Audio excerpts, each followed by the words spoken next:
জাতীয় স্টেডিয়ামে সংস্কারের কাজ চলছে, কাজ একেবারে শেষ পর্যায়ে। তবে সব আলোচনা জাতীয় স্টেডিয়ামের মাঠ নিয়ে। সেই মাঠের ঘাসের কি অবস্থা সেই দৃশ্যই আপনাদেরকে আজকে আমি দেখাবো। দেখতে পাচ্ছেন মাঠের ঘাসের অবস্থা আগের থেকে অনেকটাই উন্নত এবং মাঠের ঘাসগুলো দেখতে আগের থেকে অনেকটাই সজীব লাগছে।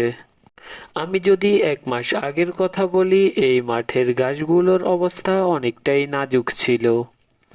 ঘাসের সাথে এখানে ছিল বিভিন্ন ধরনের আগাছা। মাঠের আগাছাগুলো বাফুফে অনেক সুন্দরভাবে পরিষ্কার করে ফেলেছে।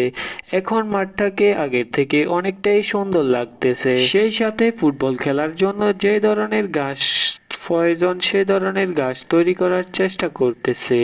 গত 1 মাস ধরে নিরলসভাবে কাজ করতে দেখছি আমি বাফুফের কিছু কর্মকর্তাকে। তারা কিন্তু মাঠটাকে উন্নত করতে নিরলসভাবে কাজ করে যাচ্ছে।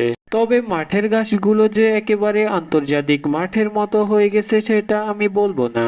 এখনো কিন্তু মাঠের ঘাসের মধ্যে যে একটা রঙের তফাৎ আছে সেটা আপনারা নিশ্চয়ই দেখতে পারতেছেন। তবে সব জায়গার রং কিন্তু একরকম হয়নি। তবে বাফুফে এখনো চেষ্টা করতেছে, যেহেতু তাদের হাতে এখনো সময় রয়েছে। ঘাস যেহেতু তারা 1 মাস আগের অবস্থা থেকে অনেক বেশি উন্নত করতে পেরেছে। বাকি সময়ে ঘাসের যে দুর্বলতা রয়েছে তা ঠিক করতে পারবে, এটা আশা করা যায় বাফুফে থেকে।